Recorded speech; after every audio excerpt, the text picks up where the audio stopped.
Naku, matindi ho ito mga kababayan. Sasagutin na ho nitong si Marcos Jr. ang mga katanungan ng media. Kaugnay sa Chacha, walkout sa Senado at sa napakarami pang kaganapan sa ating bansa ngayong mga panahon na to. Press con ho niya sa kanyang state visit sa Japan.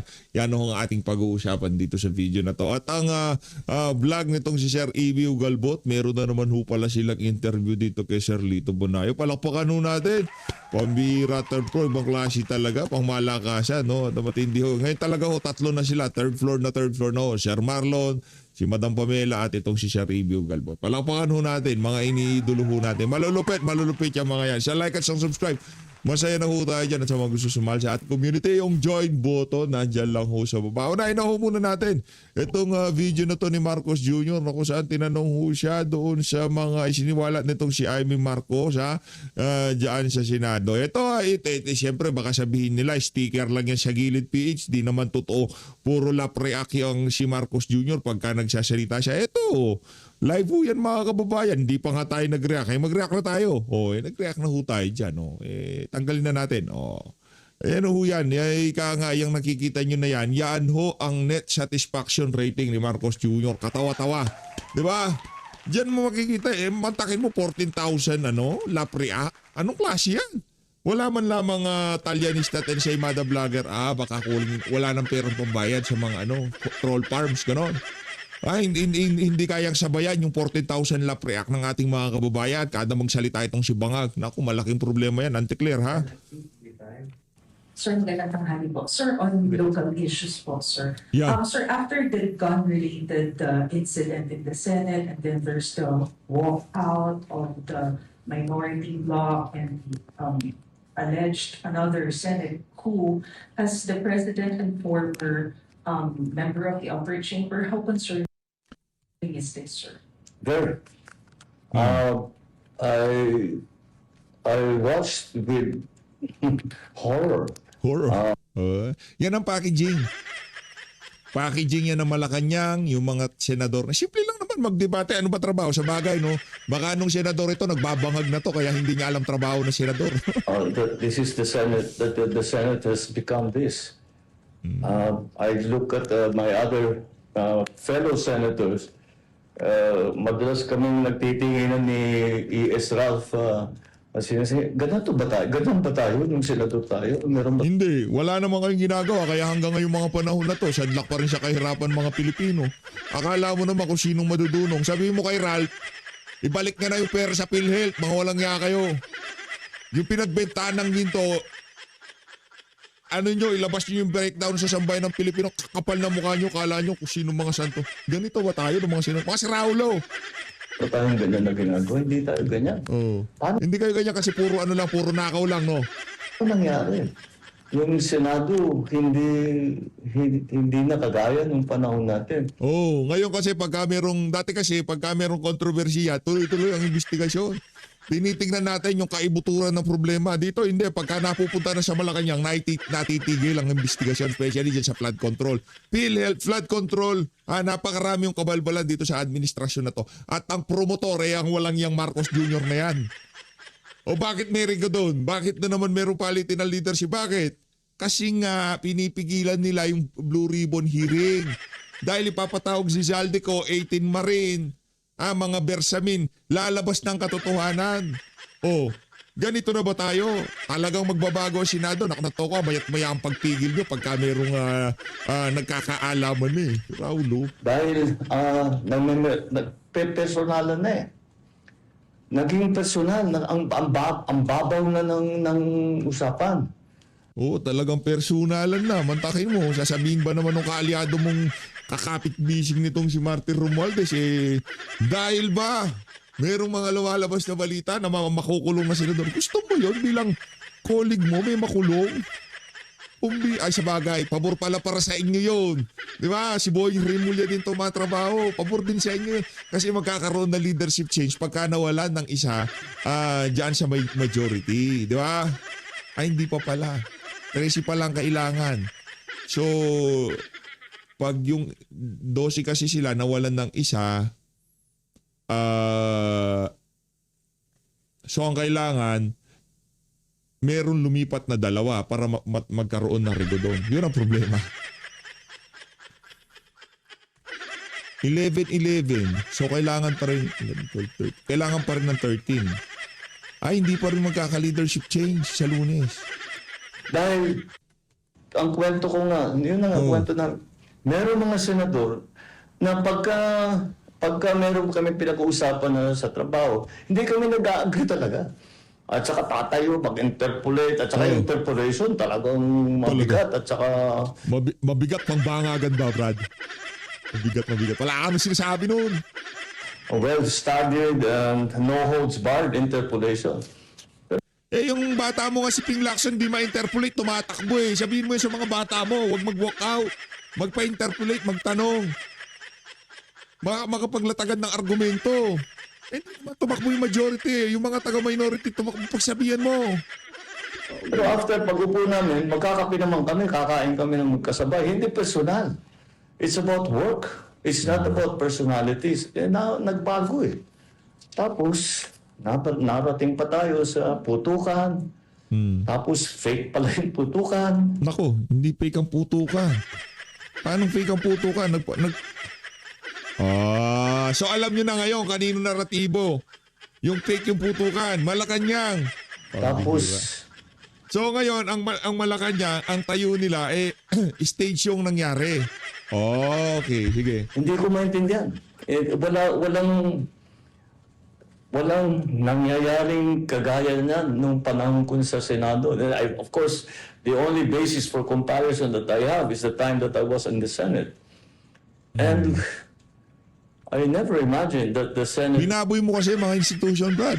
Binaboy mo. Ikaw. Ikaw ang bumaboy. would descend into this kind of what's happening right now. And then Peki palang putukan. Pagkatapos merong mga basyo na nanggaling sa mga taga-NBI, ngayon peki pa. I was watching the comments of former SP, another colleague of ours, Senator Frank Drilon. Eh, sabi niya, paano nangyari dito? The Senate is now sheltering fugitives from justice. How did that happen? How did that happen? Kasalanan mo pa rin. Anak ng tao ko, ICC, walang jurisdiction, pinapasok nyo. Ha? Bangag no? Hindi siya in touch sa realidad. Walayo siya sa realidad. Hindi niya naiisip na kung bakit nagkakagulo sa Senado, kasalanan niya. Kung bakit hindi pumapasok yung sa Senador, kasalanan niya. Bakit? Walang jurisdiction ng ICC, pinapasok mo. Ngayon, kailangan ng local courts para sumuko siya. Hindi niyo naman ginagawa. Paano nangyari? Kasalanan mo. O isa pa. Almost a year ago, ang sinabi ko sa taong bayan, kailangan malaman na Ito, ano to? Aimee versus Bangag ito. Aimee versus Bangag. ang buong taong bayan ang katotohanan. Yan. At nung kami ay pinag-aaralan ng Ombudsman, ng Department of Justice, lahat ng mga aligasyon na dumating dahil sa flood control, maraming nagsasabi, bakit wala pang nangyayari? Bakit wala pang nangyayari? Bakit ang tagal ninyo? Namimili lang yata kayo kung sino yung i-prosecute ninyo. Ngayon, nandito na. At dahan-dahan lumalabas na ang katotohanan. Hindi. At Hindi dahan-dahan. Isang taon anak ng toko, walang hearing sa sa flood control. Minamadali nyo yan, yung pagkakaso na yan dahil nga mag-uumpisa na ang flood control investigation. Di ba? Tandahan na. At ang pinakamaganda, kung talagang may kaso, kung sila ba naman ay walang ginawang mali, ay lalabas naman yan sa pagsusuri ng paghusga. Hindi. Kaya, Walang lalabas. Walang lalabas sa pagsusuri at paghusga. Oo. Ang ini-aim lang talaga dito, accountability kay Jingo Estrada.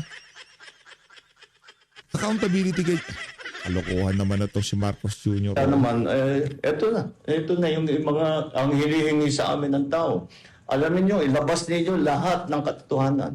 Oo. Ito ang ating ngayon ginagawa. O bakit hindi mo kumpasan si Ping Lacson at itong si Tuta Soto noong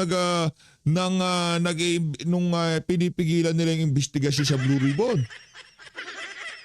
Bakit natitigil ang investigasyon pagka nababaling na sa Malacanang itong issue na to? Linoloko mo na naman kami, brad eh. Kaya di naniniwala sa'yo sa bayan ng Pilipino. Iba yung sinasabi mo at siya nakikitang nangyayari ng ating mga kababayan. Todo sa pagpigil ang Malacanang pagka nababaling na sa Malacanang yung investigasyon sa mga maanomalyang flood control. Nag-ICI kayo, ano asan yung report ng ICI? Di pa rin na isa sa publiko. Sa tingin ko dito pag nag-hearing na sa Blue Ribbon, may isa sa publiko na yan. Hindi pa tapos ito. Patuloy pa ang investigasyon. Patuloy pa ang mga pag-imbestiga at pag-aaral at sa intelligence and information gathering tungkol sa mga iba't ibang aligasyon kung kani-kanino pa.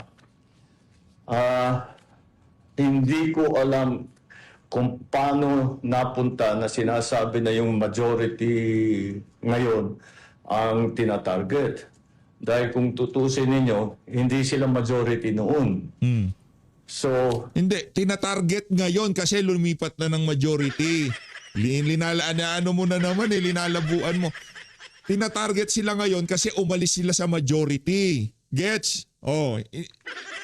Kasi natutulog lahat ng issue na yan kay Jinggoy, kay Cheese, kay Joel. Nung nasa majority, yun nga ang ginagamit na panggilit sa kanilang leeg na kung sakaling lumipat sila ng kampo, yan ang pinangtatakot sa kanila. Ngayong lumipat na sila, ito nagkakatotoo na mga kababayan. that does not apply. It was because of the allegations that were made and the investigations that were conducted upon learning of those allegations against kung sino man. And kung ano man ang naging alignment sa Senado, walang kinalaman yun. Ito pa rin ang mga tao na lumabas ang mga pangalan doon sa, kung titignan ninyo,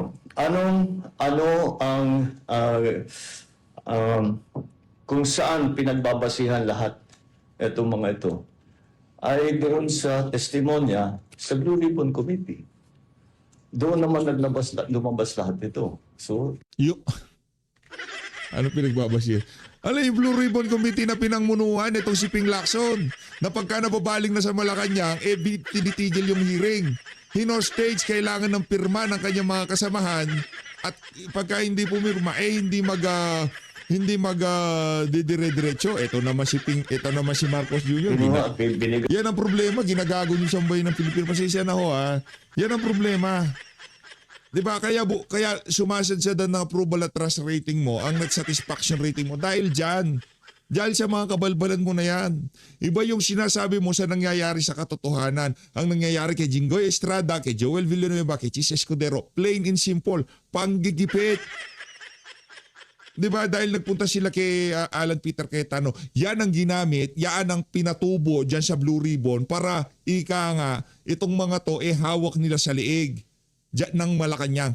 Kung ano man ang gusto mangyari ng Malacanang, merong ipang tatakot. Yung mga ito, hindi na sila takot. Sige, makikipagsabayan na kami. Hanggang sa 2028 ba ganito gagawin niyo sa amin? Mayat-maya tinatakot nyo kami. Nakaso-kaso. Kasuhan nyo na kami. Sambayan ng Pilipino, ito na ang sinasabi ko sa inyo. Mga kababayan, mga kasama natin taga-suporta ng mga Duterte, hindi ko pinagtatanggol si Jinggoy, si Senator Joel, si Chis Escudero. Kung may pananagutan sila, managot sila. Pero kailangan nating unahin dito yung mga mastermind, yung mga pumirma sa budget, yung mga bumalangkas sa mga unprogram appropriation, so yung mga nag-implement, mga district engineer, yung mga kasabwat sa COA, yan ang mga unahin natin. Okay? Ngayon kung inuuna natin, yung nabigyan ng ganito, galing sa flood control, kalokohan yun. Kalokohan yun. Okay? Unahin natin kasi kung doon pa lang sa pagpirma, hindi matutuloy yan, kung sakali man, wala silang maibibigay na kickback dito sa mga individual na to. Pinahintulutan ng sistema, pinahintulutan ng mga taga-Malacanang na mangyari itong mga to. Kaya ito napakalawak ng problema natin ngayong mga panahon na to. Pero para sabihin, makakakuha tayo ng hustisya sa pagkakakulong ni Bong Revilla, ni Jinggoy Estrada, ni Chis Escudero, napakalaking kabalbalan ho yan mga Kaya ng Blue Ribbon Committee sa Ombudsman at sa DOJ, ang mga findings nila, eto ang naging resulta ngayon. na kung saan kontrolado mo lahat. Oh, next. Ask it anyway. There are motions that the electronic voting will enable senators Ayan. facing charges to evade accountability or even arrest. Do you share the same concern? I never really thought about it in those terms. Ang para sa akin is simple lang ang question. Dapat bang bumoto ang senador kung hindi siya sumipot? Oh. Sa akin palagay, hindi dapat. O hindi Kung dapat. talagang importante siya makaboto, dumating ka sa Senado. Hindi, sa current rules, hindi dapat. Ano nga yan ang rules ng Senado kahit ang Korte Suprema, hindi nila pinakikilaman. Hinayaan ng Korte Suprema na yung rules ng Senado, sila gumawa. Bahay nyo yan, alituntunin nyo yan. Rules nyo yan, di ba? Ganun din naman, ang Senado, hindi nila pinapakialaman ang rules ng Korte Suprema. At ganun din naman, hindi pinapakialaman yun, separation of power. Ngayon, kung sa tingin mo hindi ka naman kasama sa Senado, hindi dararapat yun at binago nila yung rules, wala kang pakialam doon. Kapal talaga ng mukha nitong bangag na to. Sumingot ka na lang kasi. Mag-resign ka na tapos sumingot ka, perwisyo ka. Pambira. Laki ng problema ng Pilipinas dahil sa'yo. Wala kang tulong, Brad. Singot lang ginagawa mo. Pambira ka. Punta na tayo, Third Floor Studio. Bihirang yan. Ayong gabi, Elmer. Ayong gabi. Thank you rin, Sir Eddie, at nagpaunlak ka po ulit sa amin. Of course, anytime. Opo. Sir Lito, from the last from the other last week lang nung kausap po namin kayo, talagang mainit ang mga issues at lalong uminit nung naging trending po ang inyong topic dito sa ating podcast at sa mga iba pa nating kaibigan na una namin yung napaunlakan ng inyong oras. Tama po ba? The cat is now out of the bag or the cat let himself out of the bag? Umamin, Sir Lito Banayo, Senator Ping Lacson, your source.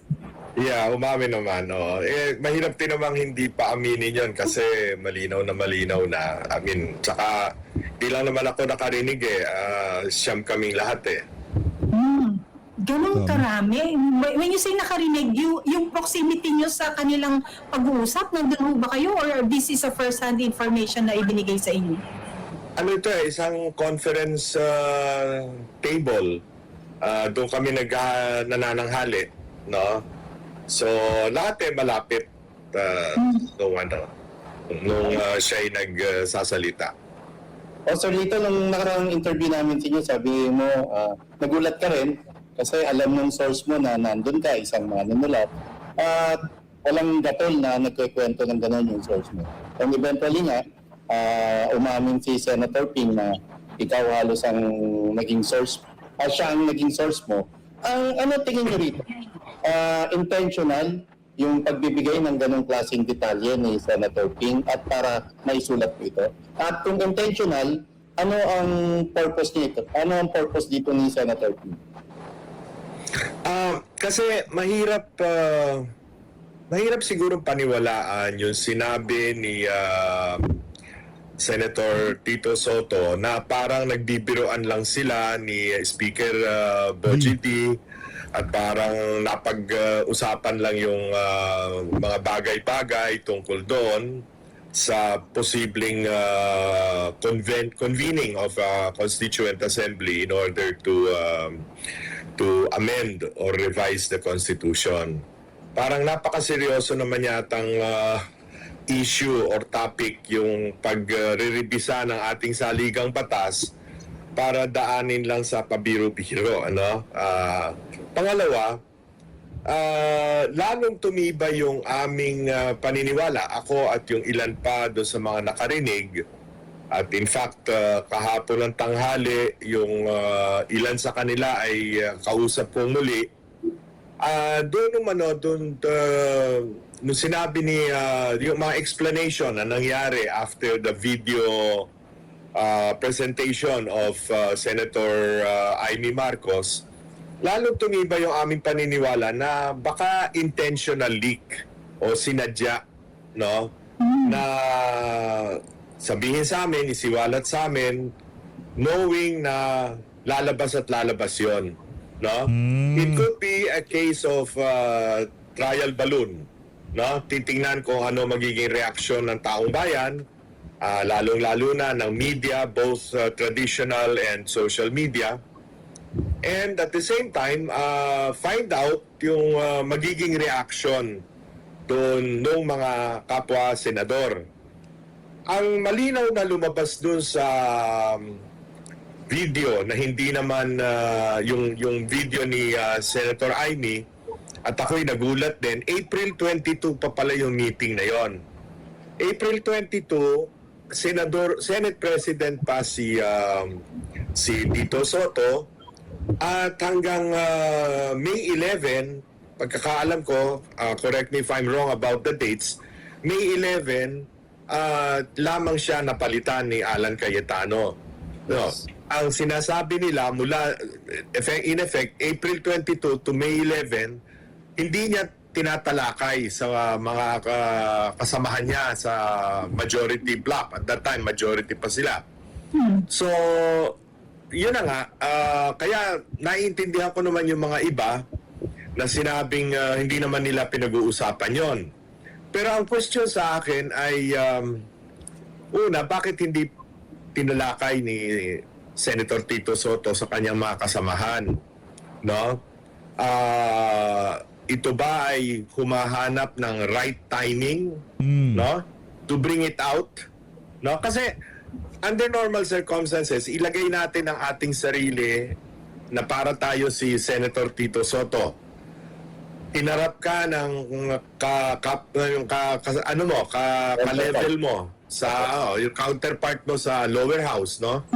At binanggit sa iyo yung mga panukala na yan, yung tungkol sa dagdagan ng senador, gawing regional ang eleksyon, term extension ng 3 pang taon, yung mga ganyang issue, at natalakay nga pati yung yung tungkol sa lowering ng voting, lowering ng age to qualify to run for president, no?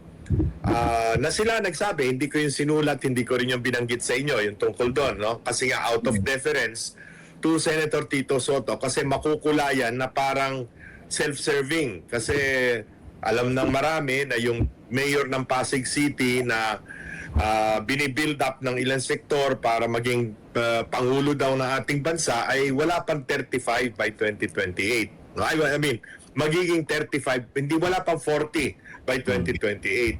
So, given all of these circumstances, I was wondering, siguro tumatiming kung kailan iti-take up, no?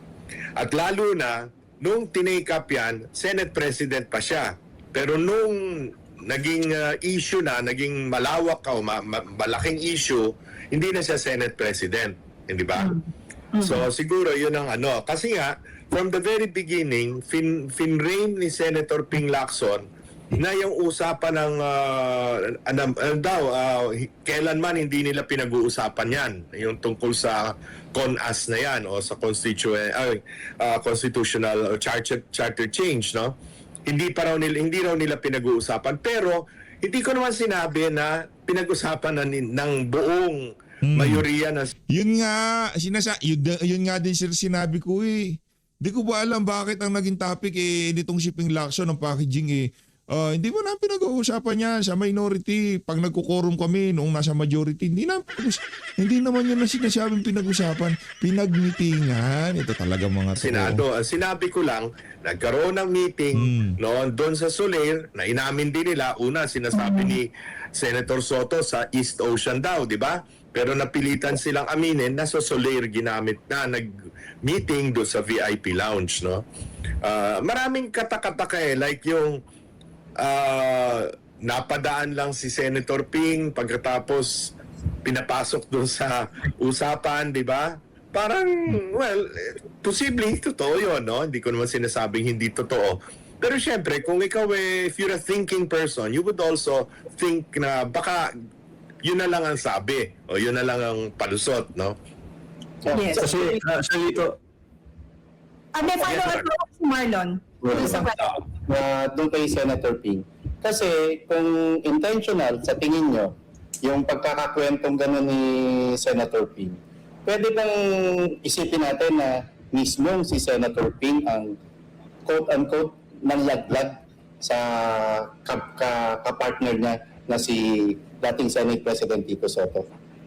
Well, ayokong isipin 'yon, baka magiging parang nang iintriga tayo sa samahan ng dalawa, no? Pero palagay ko mismo siya nahihirapan siyang isipin na pwedeng magpumayag ang taong bayan sa ganyang panukala, no? Kaya siguro intentional leak para mag-generate ng newsworthiness and then malaman ang public reaction.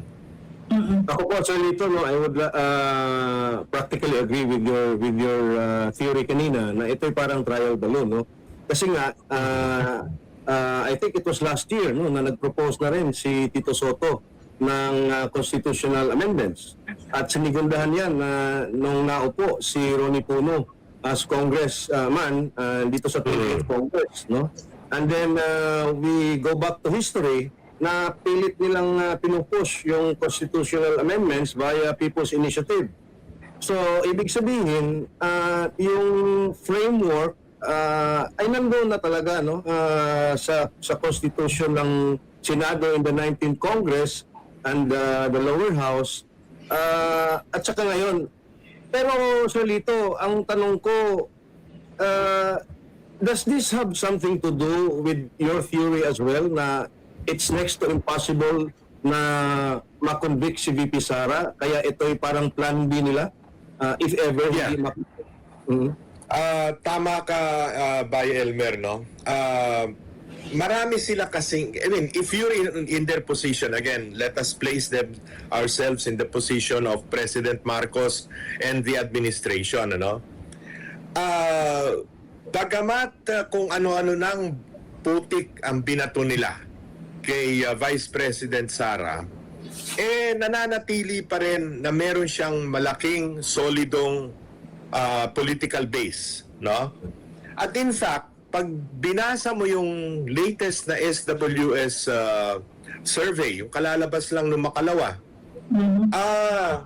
na bumagsak ang satisfaction rating ni President Marcos to -15 ba o -13, no? -15.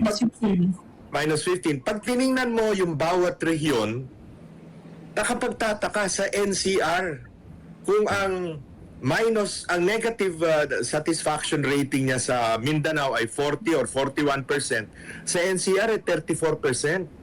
Di ba? Nakapagtataka yun. Alam mo naman natin na pag ganyan ang NCR, ganyan ang pakiramdam ng mga tao sa NCR, kakalat yan unti-unti. Kakalat yan sa Calabarzon, kakalat yan sa Central Luzon, di ba? So eventually, miski yung -3 or hindi, parang +2 or +3 pa siya sa Balance Luzon, baka pati yun unti-unting ma-erode. No? So, if you're in their position, you will think of all possible devices, all possible options, no? Plan A, Plan B, Plan C, hanggang Plan Z, no? Kung paano na una matatalo o hindi makakaupong presidente si Sara Duterte na lumalabas at batay sa lahat ng surveys is the leading candidate, no, for 2028. So yung impeachment din, nakita natin dun sa hearings ng Committee on Justice sa House, nahalata naman natin that it was not intended so much for putting up a foolproof case, no, from the legal aspect, but it was more intended to demolish, no, the numbers of the Vice President. But as it is nga, mukhang hindi kumakagat ang taong bayan no? Actually, I'd like to also point out, Elmer, no? Nabanggit mo kasi yung history niyang, yung mga media personalities na halatang-halata natin na pro-administration or collaborating with the administration even if they are pinks or yellows, no? Right. Laging sinasabi, paano pa magagawa yan? 2 years na lang. Hindi naman, kalukuhan yan. Hindi papasayang con us 2 years or no. But look at the history. Si FVR nag-launch ng People's Initiative 2 years before his term ended. Hindi nung earlier, 2 years before his term ended, di ba? Na kinontra nga ni dating Presidente Cory Aquino at si Cardinal Sin na buhay pa noon, di ba? Si GMA, Yun eh. ganun din. Pirma o People's Initiative, di ba? Ngayon, makikita nyo, dahil nga nakita nila na yung last two minutes na attempt to change the Constitution, hindi pumapasa, tinry na ngayon nila yung pirma, yung People's Initiative nila as early as 2024, hindi ba? Ginulantang na lang tayo, meron ng mahigit na 1 million signatures silang nakalap daw, Yes. no? So mabuti na lang na yung Senado noon, no? At in fact, ang chairman ng Electoral Reforms Committee at that time was Senator Amy Marcos. Yeah. Binanatan yun, nag-hearings at lumabas, talagang it was hatched, no, by the administration leadership, no? At hindi talagang lokohan. So tiniklop nila yung kanilang planong yon. Malay natin kung ngayon gusto na naman nilang buhayin, considering the fact na they succeeded in getting 257 congressmen to sign the articles of impeachment. So iniisip nila, May follow-up. hawak natin sa leeg ang lower house.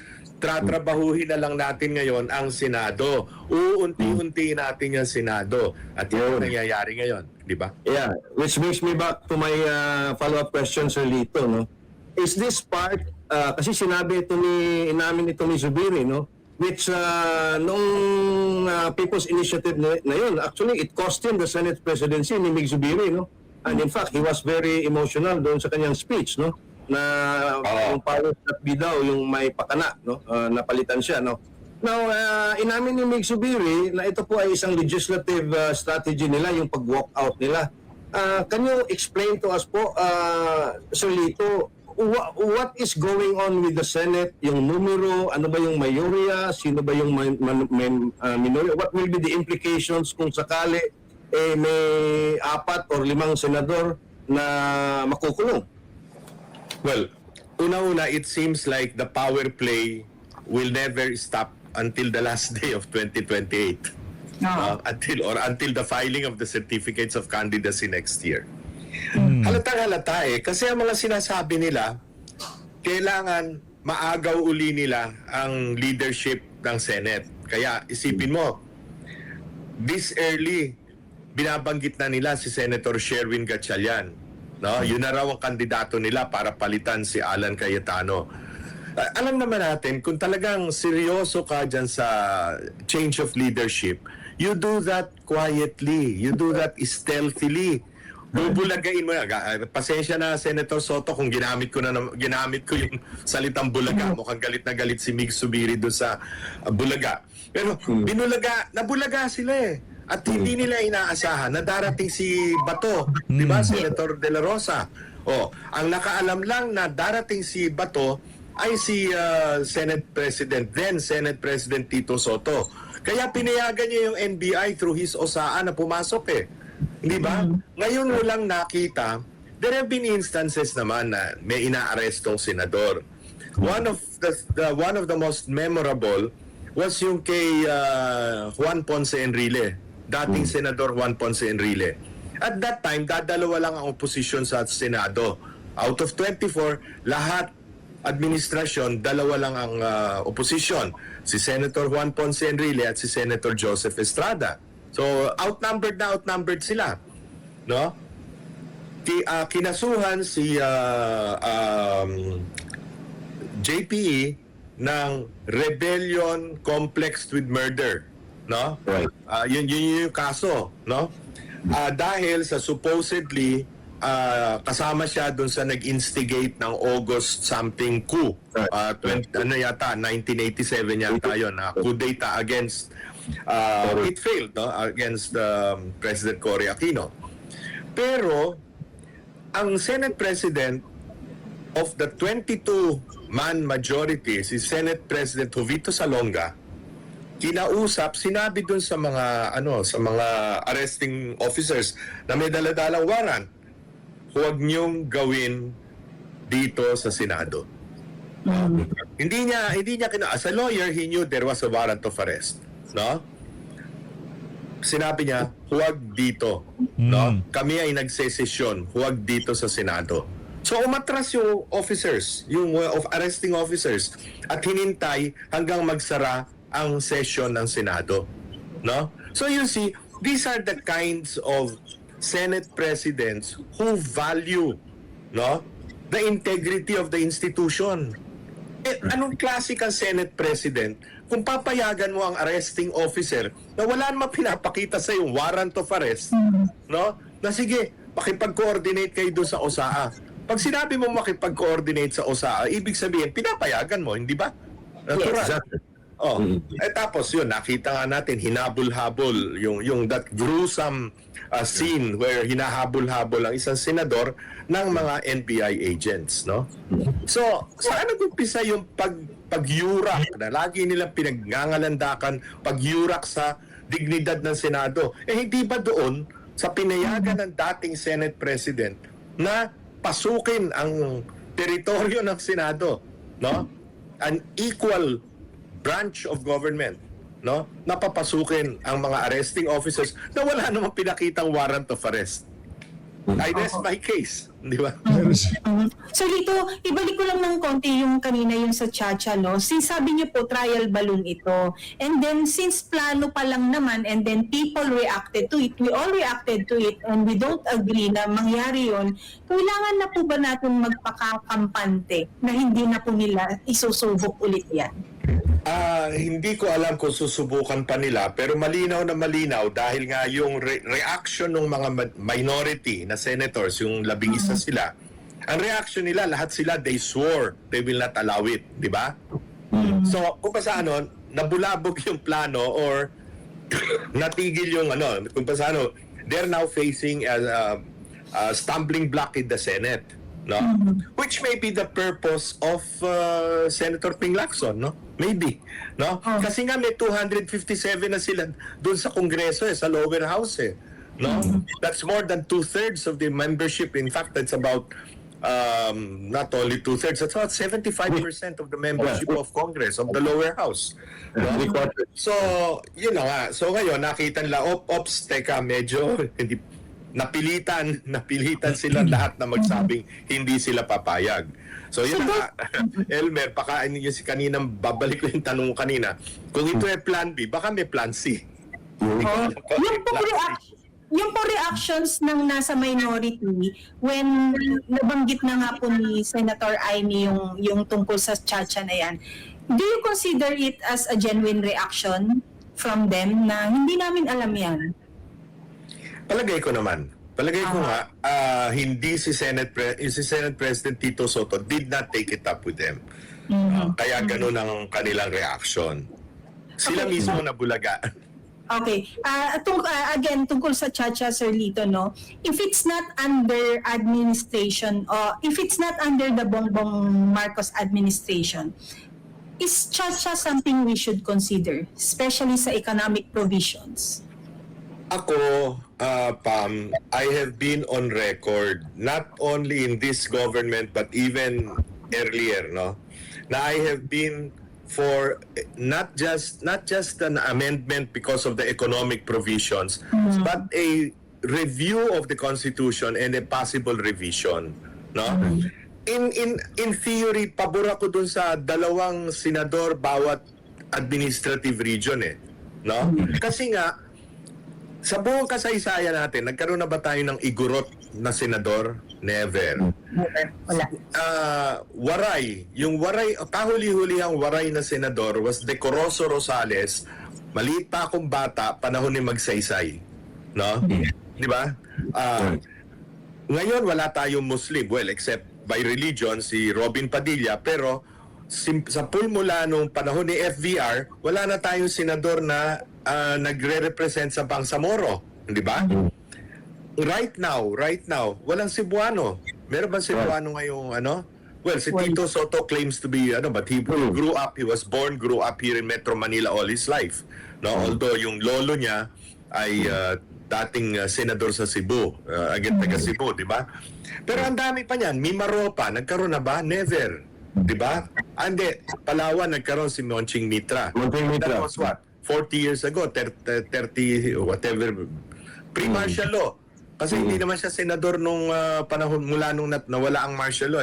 So napakadaming underrepresented na mga ethno-linguistic tribes, sabihin na natin, dito sa ating bansa. And aminin natin at hindi, we are a nation of tribes, no? Hindi naman tayo bagamat isang bansa tayo at we are united as a people under one flag, we have to consider the peculiarities, cultural as well as economic needs of every region, di ba?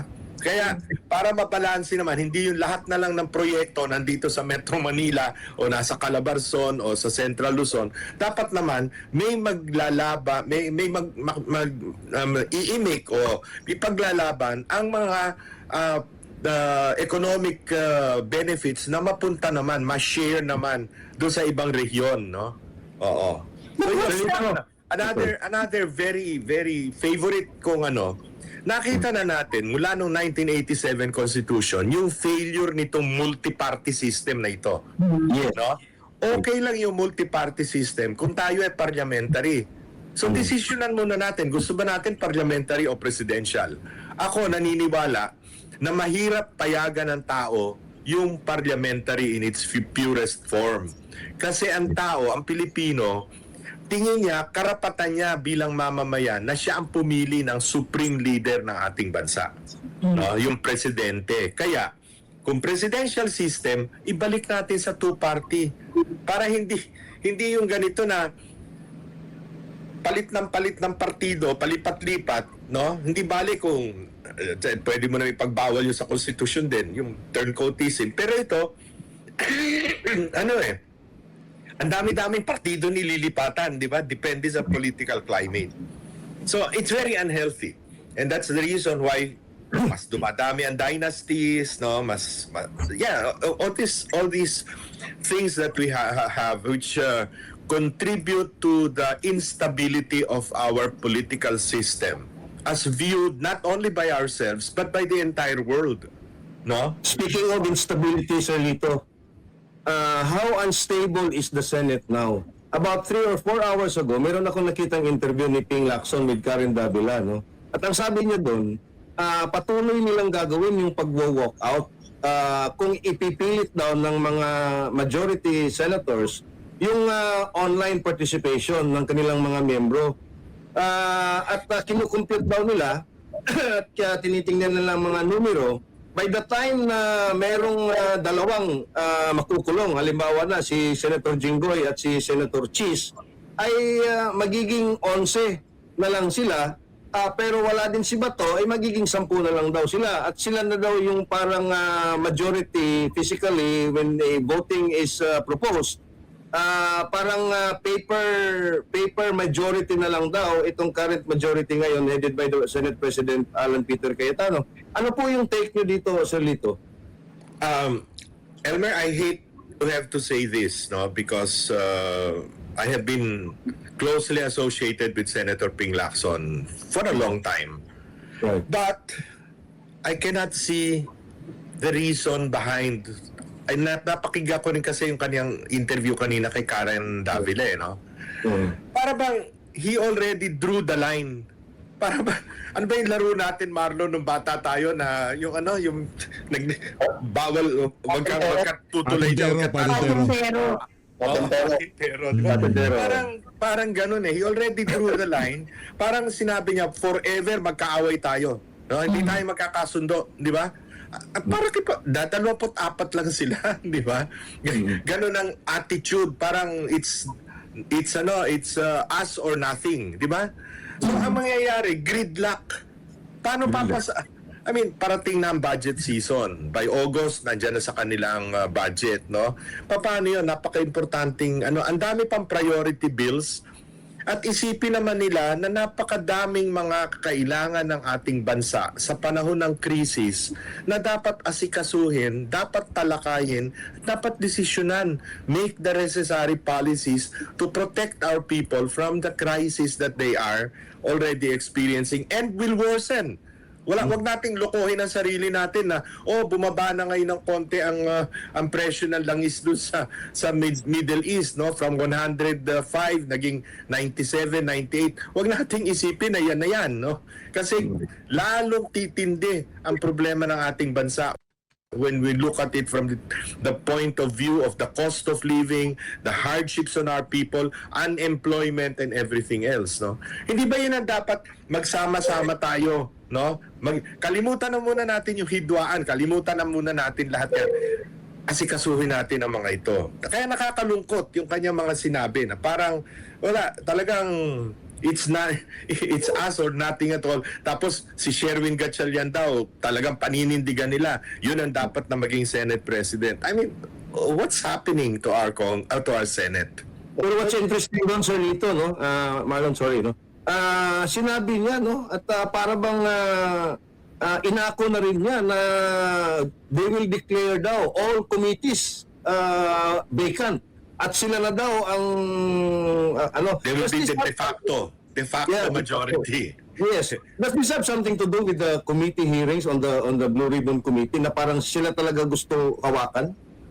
Alam mo, Elmer, palagay ko, lahat ng tao na nag-iisip, malinaw sa kanila na ang pinakamalaking pangamba, no, the greatest fear of this administration is magbukas muli ang Blue Ribbon Committee hearings under an impartial chairman, no, na walang iisipin kundi alamin talaga kung sino ang mastermind. Alamin talaga kung sino pa yung mga kasabwat. Okay, sabihin na natin the evidence trail as it shows right now, si Senator Cheese, Senator Jinggoy, Senator Joel implicated na.